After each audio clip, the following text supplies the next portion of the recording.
बाधाएं आती हैं तो आए घिरे प्रलय की घोर घटाए।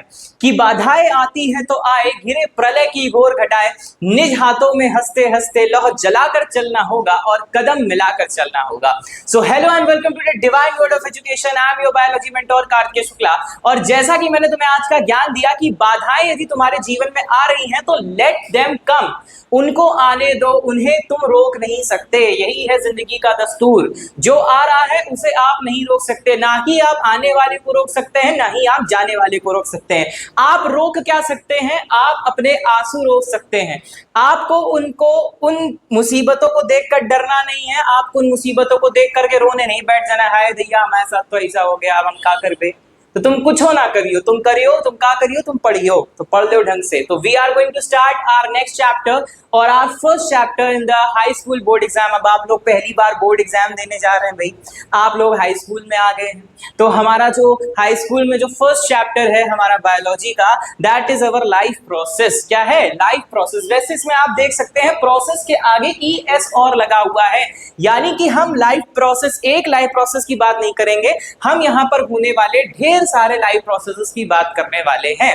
किसकी बात करने वाले? ढेर सारे लाइफ प्रोसेसेस की बात करने वाले हैं। अच्छा, मुझे एक चीज ये बताओ, सबसे पहले यहाँ पर हम डिस्कस कर लेते हैं। यहाँ पर दो शब्द लिखे हैं, लाइफ लिखा है और बेटा प्रोसेसेस लिखा है। जैसा कि अगर आपने मेरी पिछली वीडियोस देखी होंगी या कभी मेरी किसी भी वीडियोस को देखा होगा, तो मैं सबसे पहले आपको चैप्टर का मतलब बताता हूं। अगर आपके चैप्टर के नेम में 4 वर्ड भी लिखे हैं तो मैं उन 4 वर्ड का पहले मतलब समझाऊंगा, उसके बाद आगे पढ़ाऊंगा। तो मैं अपने आप को कभी चेंज नहीं करता। तो अगर यहाँ पे 2 वर्ड भी लिखे हैं तो हम पहले इन 2 वर्ड्स का मतलब समझेंगे। सिंपल है, लाइफ का मतलब बेटा क्या होता है तुम सब जानते हो। बेटा लाइफ को हम कहते हैं जीवन। क्या कहते हैं? जीवन कहते हैं। ठीक है, लाइफ को हम क्या बोलते हैं बेटा? जीवन बोलते हैं। ठीक, तो जीवन क्या होता है? क्यों कहते हो कि फलानी चीज लिविंग है, फलानी चीज नॉन लिविंग है? ठीक है, या फलानी चीज जीवित है, फलानी चीज जीवित नहीं है? तो क्या है आखिर ये जीवन का मतलब? तो बेसिकली यहां पर 2 वर्ड आते हैं। पहला आता है लिविंग और दूसरा क्या आता है बेटा? Non living. क्यों हम कंसीडर करते हैं कि blah blah blah is the living thing and blah blah blah is the non living thing, तो उसको पहले जान लेते हैं। तो कोई भी चीज जो आप अपने आसपास देख रहे हैं, कोई भी चीज जो आप अपने आसपास देख रहे हैं, उनमें कौन कौन सी चीजें हैं? फॉर एग्जाम्पल, आप पेड़ देख रहे हैं, ठीक है, प्लांट्स देख रहे हैं, छोटे मोटे चींटी देख रहे हैं, आप छोटी सी चींटी देख रहे हैं, बड़ा सा हाथी देख रहे हैं, ये सब लिविंग बीइंग है। तो क्यों है भाई, क्यों कह रहे हैं हम इनको लिविंग बीइंग? क्यों? क्योंकि ये सब के सब एक चीज शो कर रहे हैं बेटा, ग्रोथ शो कर रहे हैं। क्या शो कर रहे हैं? ग्रोथ शो कर रहे हैं। क्या शो कर रहे हैं? ग्रोथ शो कर रहे हैं। साथ ही साथ ये क्या शो कर रहे हैं बेटा? ये शो करते हैं मेटाबॉलिक एक्टिविटीज। ये क्या शो करते हैं? मेटाबॉलिक एक्टिविटीज शो करते हैं। क्या होती है ये मेटाबॉलिक एक्टिविटीज? ये बेटा मेटाबॉलिक एक्टिविटीज जो हमारी लाइफ की होती हैं, मतलब हम जो भी चीज अपने आसपास कर रहे हैं, फॉर एग्जाम्पल हम खाना खाते हैं तो वो खाना डाइजेस्ट हो रहा है, फिजिकल और केमिकल एक्सरसाइजेस हो रही हैं हमारी बॉडी में, वो सब किस में बेटा आता है? हमारी बॉडी में मेटाबॉलिक एक्टिविटीज में आता है। प्लस साथ ही में हमारे पास क्या चीजें हो रही हैं? We can breathe. हम लोग क्या कर रहे हैं? ब्रीदिंग कर रहे हैं। क्या कर रहे हैं? ब्रीदिंग कर रहे हैं। तो इस वजह से हम सब क्या है? एक लिविंग बीइंग है। एक वर्ड तुम लोग सुनते हो, क्या सुनते हो बेटा? सेल सुनते हो। तो जो भी लिविंग ऑर्गेनिज्म है वो किसका मिलके बना हुआ है? किससे मिलके बना हुआ है बेटा? वो सेल से मिलकर के बना हुआ है। Each and every living organism is made up of cell, और इसीलिए हम सेल को बेटा क्या बोलते हैं? यूनिट ऑफ लाइफ बोलते हैं। क्या बोलते हैं? यूनिट ऑफ लाइफ बोलते हैं। तो जो भी चीज सेल से बनी है वो क्या है? लिविंग बीइंग है। वो क्या है? लिविंग बीइंग है। और ये सेल के ही तीनों फंक्शंस हैं, क्योंकि सेल ग्रोथ भी करता है, सेल आपका मेटाबॉलिक एक्टिविटीज भी शो करता है, और उसी एक मेटाबॉलिक एक्टिविटीज का ही एग्जांपल है बेटा आपका ब्रीदिंग। क्या है? ब्रीदिंग। तो रेस्ट ऑफ द थिंग्स जो कि जिनको हम नॉन लिविंग कंसीडर क्यों कर रहे हैं? क्योंकि बेटा ऑब्वियसली उनमें कोई भी ग्रोथ नहीं हो रही है, क्या नहीं हो रही है, ग्रोथ नहीं हो रही है, ना ही वो कोई भी मेटाबॉलिक एक्टिविटीज शो कर रहे हैं, ना ही वो कोई मेटाबॉलिक एक्टिविटीज शो कर रहे हैं। तो नॉन लिविंग बींग्स का अगर मैं तुमसे एग्जांपल पूछूं कि that what are the example of non living beings, तो आप नॉन लिविंग बींग्स का एग्जांपल वेरी गुड, बहुत अच्छे से दीजिए, टेबल, चेयर, फैन इत्यादि, है ना। बेटा ये सब नॉन लिविंग बींग्स नहीं है, इनको हम बायोलॉजी की भाषा में नॉन लिविंग बींग्स कंसीडर नहीं करते। किसको कंसीडर नहीं करते? फैन को, टेबल को, चेयर को, इनको हम कंसीडर नहीं करते नॉन लिविंग बींग्स, ठीक है। तो there are only 5 non living things जो हमारे पूरे एटमॉस्फेयर या पूरी अर्थ पे प्रेजेंट है। तो बेटा वो हैं हमारे 5 elements, that is your water, that is your air, that is your fire, fire यानी अग्नि, that is your land and that is your sky.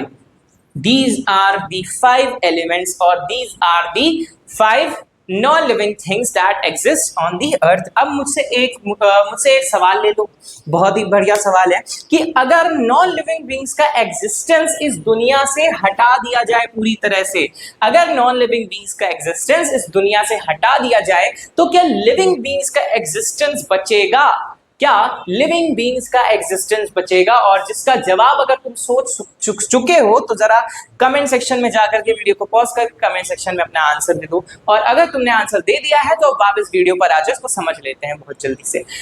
क्या हमारा एग्जिस्टेंस बचेगा अगर नॉन लिविंग थिंग्स को हटा दी जाए? तो बेटा आंसर है no, never, none of the above, ठीक है। कहने का मतलब ये है कि हमारा एग्जिस्टेंस बचेगा ही नहीं, बिकॉज हम जो हैं वो पूरी तरह से किसके ऊपर डिपेंड है बेटा? वाटर के ऊपर डिपेंड है, हम एयर के ऊपर डिपेंड है, हम फायर के ऊपर डिपेंड है, हम लैंड के ऊपर डिपेंड है, हम स्काई के ऊपर डिपेंड है, ठीक। अब बात कर लें तो एयर में क्या चीज प्रेजेंट है, हम एयर में क्यों डिपेंड है? भाई एयर में ही हमारी सारी गैसेस प्रेजेंट हैं। वाटर हमारे वाटर हमारे शरीर के लिए बहुत जरूरी है, हमारी ग्रोथ के लिए भी जरूरी है। So we all are covered with the 5 elements और the 5 non living things. So basically this is known as your life. ये क्या है? आपकी लाइफ है। ये क्या है? आपकी लाइफ है। और जो हमारा सब्जेक्ट है बेटा बायोलॉजी, हमारा सब्जेक्ट क्या है बेटा? हमारा सब्जेक्ट है बायोलॉजी। ये 2 वर्ड से मिलकर के बना है। पहला वर्ड ऑब्वियसली बायो है, दूसरा वर्ड है बेटा लोगस, ठीक है। ये लोगोस नहीं है, ये लोगस है, ठीक है, जिसमें बायो का मतलब ही बेटा होता है लाइफ और लोगस का मतलब बेटा होता है study. So we are here with the study of life, that is known as biology. अब अगर तुमसे पूछ लिया जाए कि बायोलॉजी के पापा कौन है, who is the father of biology, तो बेटा Aristotle is known as the father of biology, ठीक है।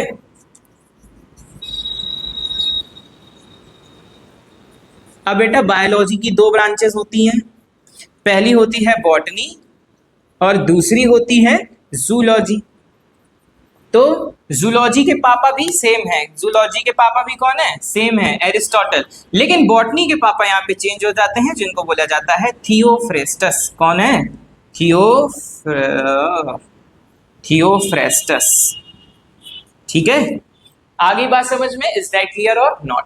चलिए ये तो हमने थोड़ा सा इंट्रोडक्शन ले लिया, it is the basic introduction about our chapter, about our subject. So let's move towards the first topic, that is we are going to study life process. What are these life processes are?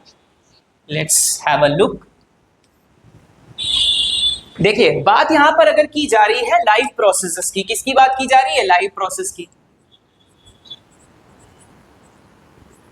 अभी मैंने एक बहुत ही बेहतरीन word लिखा था, metabolic activities. So we can easily conclude that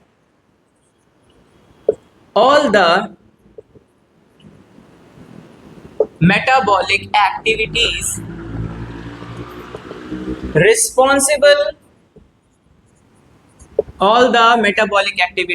responsible for the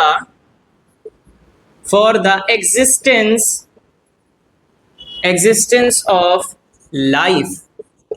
कोई भी ऐसी मेटाबॉलिक एक्टिविटीज जो जीवन को जीने के लिए क्या है? जरूरी है, उसको हम क्या बोलते हैं? उसी को हम बेटा बोलते हैं लाइफ प्रोसेस बोलते हैं। क्या बोलते हैं? लाइफ प्रोसेस बोलते होते हैं। ठीक है, अगर हम अब इनके कौन कौन से हमको लाइव प्रोसेसेस पढ़ने हैं जरा वो भी देख लेते हैं। बेटा हमको पढ़ना है सबसे पहले न्यूट्रिशन। क्या पढ़ना है? न्यूट्रिशन, जो हम आज पढ़ेंगे।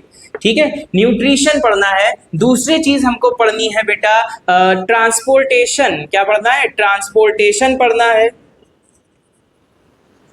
थर्ड थिंग हम पढ़ेंगे बेटा रेस्पिरेशन। लास्ट में हम पढ़ेंगे बेटा हमारा एक्सक्रीशन। ठीक, अब एक चीज मुझे मैं बता दूं, यहीं पे क्लियर कर दूं, न्यूट्रिशन वर्ड जो होगा वो बेटा प्लांट्स और एनिमल्स के लिए कॉमनली यूज किया जाता है। ठीक है, कॉमन यूज किया जाता है। ट्रांसपोर्टेशन वर्ड हमेशा किसके लिए यूज किया जाता है? ट्रांसपोर्ट। आप समझते हैं, ट्रांसपोर्ट एक जगह से दूसरी जगह पे पहुंचना। ठीक है, तो ट्रांसपोर्ट का काम जो बेटा हम ट्रांसपोर्टेशन पढ़ते हैं प्लांट्स के रेफरेंस में। किसके रेफरेंस में पढ़ते हैं? प्लांट्स के रेफरेंस में। और इसी को एनिमल के रेफरेंस में हम पढ़ते हैं बेटा सर्कुलेशन पढ़ते हैं। क्या पढ़ते हैं? सर्कुलेशन पढ़ते हैं। रेस्पिरेशन कॉमन हो गया हमारे पास। ठीक, एक्सक्रीशन बेटा, एक्सक्रीशन हम किसके रेफरेंस पे पढ़ते हैं? एनिमल्स के रेफरेंस पे पढ़ते हैं। और प्लांट्स के रेफरेंस में हम जो वर्ड यूज करते हैं वो होता है बेटा ट्रांसपीरेशन। क्या होता है? ट्रांसपीरेशन। आगे बात समझ में? इसमें भी रिमूवल ऑफ वेस्ट हो रहा है। वेस्ट मटेरियल जो हमारी पूरी बॉडी में, जैसे यूरिनेशन हम लोग करते हैं तो एक्सक्रीशन का पार्ट है। ट्रांसपीरेशन में removal of water in the form of vapour, जो स्टोमेटा का इसमें रोल है, वो चीजें हम इसमें पढ़ने वाले हैं। So basically these are the life process. अब अच्छा, एक बहुत ही बेहतरीन क्वेश्चन मेरा तुम्हारे सामने ये रहा कि अब मुझे एक चीज ये बताना कि आप लोगों ने छोटी क्लासेस में पढ़ा होगा कि रिप्रोडक्शन नाम का भी एक वर्ड होता है, कि रिप्रोडक्शन भी बहुत जरूरी होता है हमारे लिविंग बीइंग्स के लिए। तो रिप्रोडक्शन को, अब एक चीज ये समझ लेना, ये सारे चैप्टर्स जो है आपके इस चैप्टर में है, ये सारे टॉपिक्स जो है आपके इस चैप्टर में। सो ऐसा क्या रीजन है, what is the reason behind कि रिप्रोडक्शन को जो है इस चैप्टर में स्थान नहीं दिया गया है? रिप्रोडक्शन को हम इस चैप्टर के अंडर क्यों नहीं पढ़ने वाले हैं? Why we are not going to study the chapter reproduction under this chapter life process? इसको हमने एक अलग चैप्टर क्यों बोला है? तो बेटा एक सिंपल सा रीजन है कि हमने अभी लिखा all the metabolic activities responsible for the existence of life. हाँ, ये भी जरूरी है, बट ऐसा नहीं होने वाला है कि रिप्रोडक्शन ना करें तो हमारा मतलब जीवन हमारा बिल्कुल खत्म हो जाए। हाँ, हमारी आगे पीढ़ी नहीं बनेगी, लेकिन अगर कोई व्यक्ति अपनी स्वेच्छा अनुसार रिप्रोडक्शन नहीं करता है, वो अपनी पीढ़ी चलाना नहीं चाहता है, तो वो इजीली सरवाइव कर सकता है। लेकिन यही अगर वो न्यूट्रिशन खाना मना कर दे, वो कह दे कि मैं अपना क्या कर सकते हैं, मैं खाना पीना बंद कर रहा हूं, आज से त्याग रहा हूं खाना पीना, तो उसका लाइफ बचेगा? नहीं बचेगा। वो क्या हो जाएगा? डेथ हो जाएगा। अगर उसका हार्ट पंप करने से मना कर दे, ब्लड को पंप करने से मना कर दे, ब्लड में उसके सर्कुलेशन ना हो, ब्लड सर्कुलेशन ना हो, तो वो जिंदा नहीं बचेगा। साथ ही में अगर उसको एक्सक्रीशन मना कर दे, रेस्पिरेशन मना कर दे, तो वो जिंदा नहीं बचने वाला है। लेकिन अगर वो फॉर एग्जाम्पल या फॉर सेक रिप्रोडक्शन करने से मना कर रहा है, तो वो जिंदा बचेगा। हालांकि उसकी पीढ़ी नहीं आगे चलेगी, लेकिन वो जीवित रह सकता है। क्या ये बात सबको समझ आ गई? Is that okay?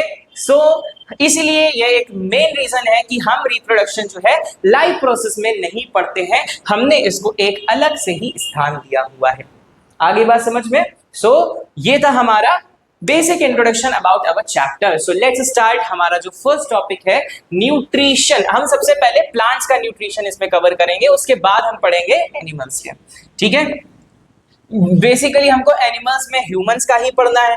ह्यूमंस के बारे में ज्यादा पूछा जाता है तो ह्यूमन का ही पढ़ना है। इनफैक्ट ह्यूमन डाइजेस्टिव सिस्टम एक ऐसा टॉपिक है जो हाई स्कूल के बोर्ड एग्जाम में जो भी पेपर सेट करता है उसका एक बहुत ही बेहतरीन और फेवरेट टॉपिक है। ठीक, so let's start our first topic, that is nutrition in plants.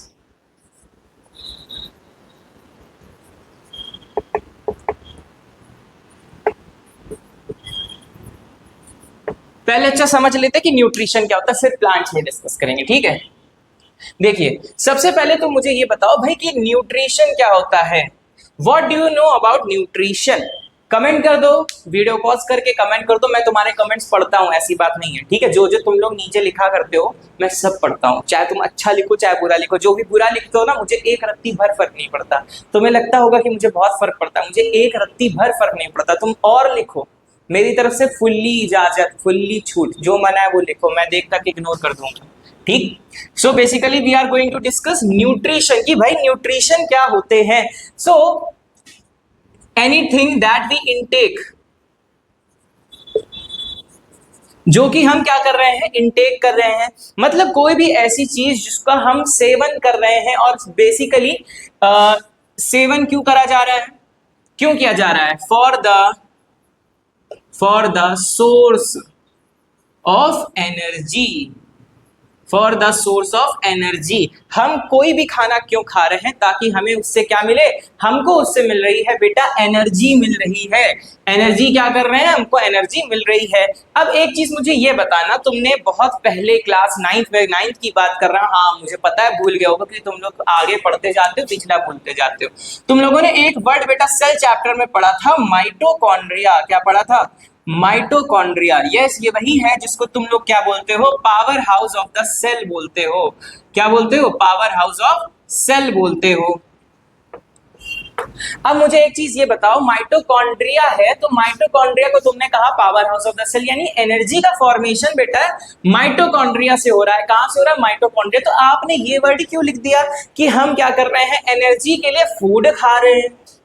सोचो जरा इस बात को, एनर्जी के लिए फूड क्यों खा रहे हैं, व्हाई वी यूज न्यूट्रिशन। तो बेटा इस माइटोकॉन्ड्रिया को भी एनर्जी फॉर्मेशन करने के लिए क्या चाहिए, एनर्जी चाहिए। और वो एनर्जी इसको कहां से मिलेगी बेटा, फूड से मिलेगी।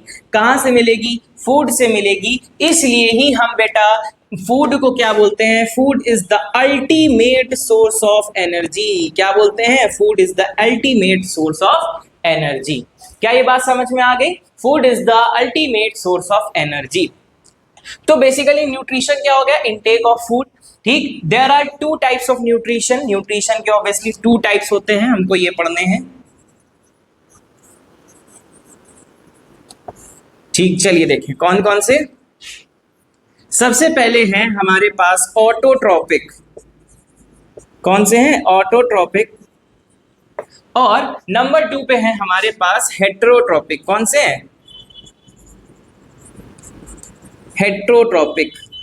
चलिए, what are the autotrophic and what are the heterotrophic. H थोड़ा ढंग का नहीं बना है, बना लेते, वरना तुम लोग भी कमेंट कर देते हो कि इनको एच बनाना नहीं आता।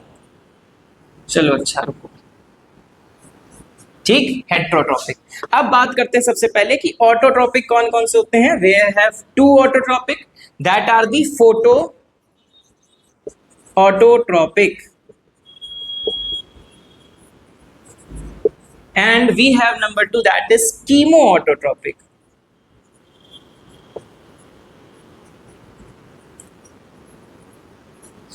In heterotropic we have 3 terms. Number 1, holozoic. Number 2, saprophytic, and number 3 we have parasitic. ठीक है, there are 2 types of nutrition, autotropic and heterotropic. Let's discuss about autotropic. Autotrophic nutrition क्या होते हैं, तो ऑटोट्रॉपिक वो होते हैं that prepares their own food, mode of nutrition in which food is prepared by the living organism by itself। मतलब कि food is prepared by living organisms itself। ठीक, मतलब आपने सुना होगा ऑटोट्रॉपिक वो होते हैं जो अपना भोजन स्वयं बनाते हैं, जो अपना फूड या अपना सोर्स ऑफ एनर्जी वो खुद बनाते हैं। ठीक है, तो वो क्या होते हैं बेटा, हमारे ऑटोट्रॉपिक होते हैं। ठीक, और हेट्रोट्रॉपिक वो होते हैं दैट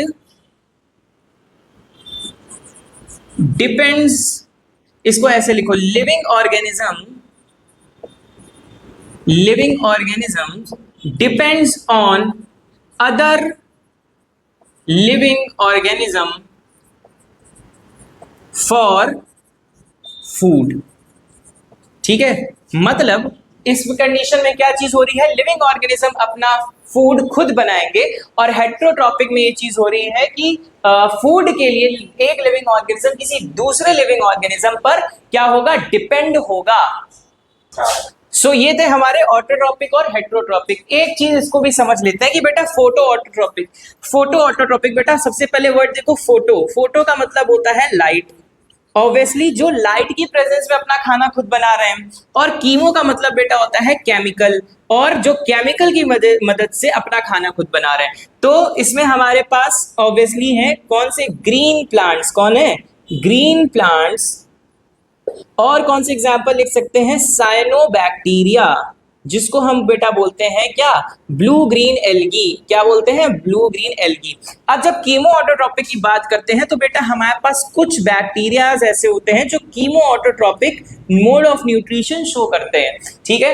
इधर बात कर लेते हैं होलोजोइक, बेटा होलोजोइक यानी कि क्या होते हैं होलोजोइक, जो अपना खाना खुद तो नहीं बना रहे, दूसरे पर डिपेंड है, लेकिन ये क्या कर रहे हैं, फूड का इंटेक कर रहे हैं विद माउथ,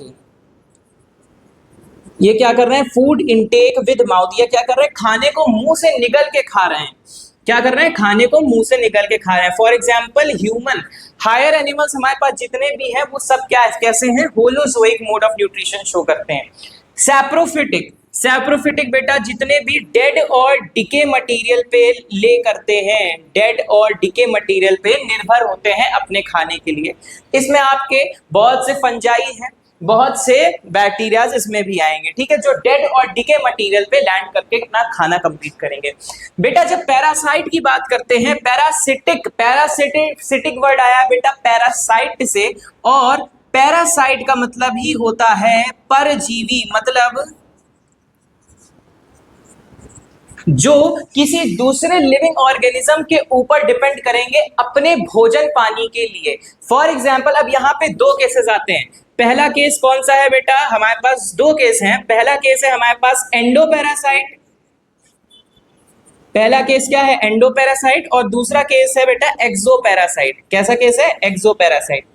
एंडोपैरासाइट, एंडो मतलब अंदर, और एक्सोपैरासाइट, एक्सो मतलब क्या होता है, वो हमारा एक्सो मतलब होता है बाहर। तो एंडोपैरासाइट यानी कि जो एक किसी लिविंग ऑर्गेनिज्म की बॉडी के अंदर प्रेजेंट होंगे, एक लिविंग ऑर्गेनिज्म की बॉडी के अंदर प्रेजेंट होते हैं, वो एंडोपैरासाइट होते हैं। फॉर एग्जाम्पल हमारे पास है टेप वॉर्म, जिसको हम टीनिया सोलियम बेटा साइंटिफिक नेम देते हैं, आपको साइंटिफिक नेम याद करने की जरूरत नहीं है। एक्सोपैरासाइट जो किसी बॉडी में मतलब किसी दूसरे लिविंग ऑर्गेनिज्म की बॉडी में बाहर प्रेजेंट होंगे, जैसे जो तुम्हारे खोपड़ी पे जुए लेके तुम घूमते हो, ठीक है, अगर दो लोगों को, दो लड़कियों को साथ में बैठा दिया जाए तो उनके जुए आपस में ट्रांसफर हो जाते हैं ना, इधर से ब्लूटूथ कनेक्शन होता है, ठीक उसी तरह से वो एंडोपैरासाइट जो बॉडी के अंदर रह करके अपना पूरा लिविंग ऑर्गेन अपनी लाइफ साइकिल चलाएंगे, और एक्सोपैरासाइट जो बॉडी के बाहर रह करके लाइफ साइकिल चलाएंगे। डिपेंड वो पर्टिकुलर उस बॉडी पर ही होंगे खाने पीने के लिए। सो ये था हमारे पास mode of nutrition and all about the nutrition. ये हमने एक बेसिक सा इंट्रोडक्शन कर लिया न्यूट्रिशन के बारे में। So in our next video, in our next lecture we are going to discuss the nutrition in plants as well as human beings। थोड़ा बहुत जितना देखेंगे हमारा हो जाएगा तो हम उसको कवर करेंगे, और फिर इस चैप्टर को हम धीरे धीरे के बेसिस पर खत्म कर देंगे। So this is all for today. Do not forget to like, share and subscribe the Divine Word of Education. I am your mentor Karthik Shukla. Thank you.